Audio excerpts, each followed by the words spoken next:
ನಮಸ್ಕಾರ. ಇವತ್ತು ಒಂದು ಫ್ಯಾಟ್ ಬರ್ನರ್ ಕಾಫಿ ರೆಸಿಪಿನ ತೋರಿಸ್ತಾ ಇದ್ದೀನಿ. ಇದು ಮೆಟಬಾಲಿಸಮ್ನ ಬೂಸ್ಟ್ ಮಾಡಲಿಕ್ಕೆ ಹೆಲ್ಪ್ ಮಾಡುತ್ತೆ. ಆ್ಯಂಟಿ ಆಕ್ಸಿಡೆಂಟ್ ಇರುತ್ತೆ ಇದರಲ್ಲಿ. ಹಾಗೆ ಬೆಲ್ಲಿ ಫ್ಯಾಟ್ನ ಕಡಿಮೆ ಮಾಡೋದಕ್ಕೆ ಇದು ತುಂಬ ಹೆಲ್ಪ್ಫುಲ್. ಈ ರೆಸಿಪಿ ನೋಡೋಕ್ಕಿಂತ ಮುಂಚೆ ಚಾನಲ್ಗೆ ಫಸ್ಟ್ ಟೈಮ್ ಬಂದಿದ್ರೆ ಚಾನಲ್ನ ಸಬ್ಸ್ಕ್ರೈಬ್ ಮಾಡ್ಕೊಳ್ಳಿ. ಹಾಗೆ ಬೆಲ್ ಐಕನ್ನ ಪ್ರೆಸ್ ಮಾಡಿ ಸೊ ದಟ್ ನನ್ನ ರೆಸಿಪಿಯ ಫಸ್ಟ್ ನೋಟಿಫಿಕೇಷನ್ ನಿಮಗೆ ಸಿಗುತ್ತೆ. ಬನ್ನಿ ಕಾಫಿ ಹೇಗೆ ಮಾಡೋದು ಅಂತ ಹೇಳಿ ತೋರಿಸ್ತೀನಿ. ನಾರ್ಮಲ್ ಕಾಫಿ ನೀವೆಲ್ಲರೂ ಮಾಡಿರ್ತೀರ, ಗೊತ್ತಿರುತ್ತೆ.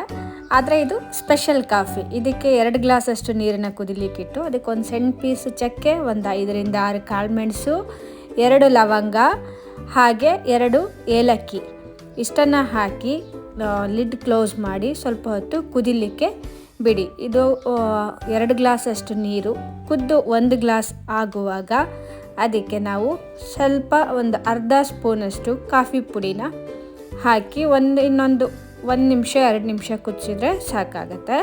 ತುಂಬ ಸುಲಭ. ನಮ್ಮ ಫ್ಯಾಟ್ ಬರ್ನರ್ ಕಾಫಿ ಕುಡಿಲಿಕ್ಕೆ ರೆಡಿಯಾಗಿದೆ. ಸೊ ಇದು ಡಯಟೆಲ್ಲ ಮಾಡುವಾಗ ತುಂಬ ಹಸುವಾಗ್ತಾ ಇರುತ್ತೆ, ಆಮೇಲೆ ಕ್ರೇವಿಂಗ್ಸ್ ಎಲ್ಲ ಜಾಸ್ತಿ ಇರುತ್ತೆ. ಅಂಥ ಟೈಮಲ್ಲಿ ಈ ಕಾಫಿ ತುಂಬ ಹೆಲ್ಪ್ಫುಲ್. ನಮ್ಮ ಕ್ರೇವಿಂಗ್ಸ್ನ ಕಡಿಮೆ ಮಾಡುತ್ತೆ, ಹಸುವನ್ನು ಕಡಿಮೆ ಮಾಡುತ್ತೆ.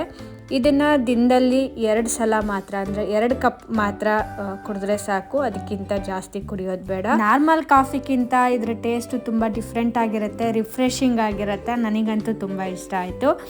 ಈ ಕಾಫಿಯಲ್ಲಿ ಸಕ್ಕರೆನ ಬಿಲ್ಕುಲ್ ಹಾಕಬೇಡಿ. ನಿಮಗೆ ನಿದ್ರಾಹೀನತೆ ಪ್ರಾಬ್ಲಮ್ ಇತ್ತು ಅಂದರೆ ಸಂಜೆ ಕಡೆಗೆ ಈ ಕಾಫಿನ ಅವಾಯ್ಡ್ ಮಾಡಿ. ಹೋಪ್ ಈ ಒಂದು ರೆಸಿಪಿ ನಿಮಗೆ ಇಷ್ಟ ಆಗಿದೆ ಅಂತ ಅಂದ್ಕೊಳ್ತೀನಿ. ನಿಮ್ಮ ವೆಯ್ಟ್ ಲಾಸ್ ಜರ್ನಿಗೆ ನನ್ನ ಕಡೆಯಿಂದ ಆಲ್ ದ ಬೆಸ್ಟ್. ರೆಸಿಪಿ ಇಷ್ಟ ಆಗಿದ್ರೆ ಲೈಕ್ ಮಾಡಿ, ಶೇರ್ ಮಾಡಿ. ಮತ್ತೆ ಸಿಗುವ. ನಮಸ್ತೆ.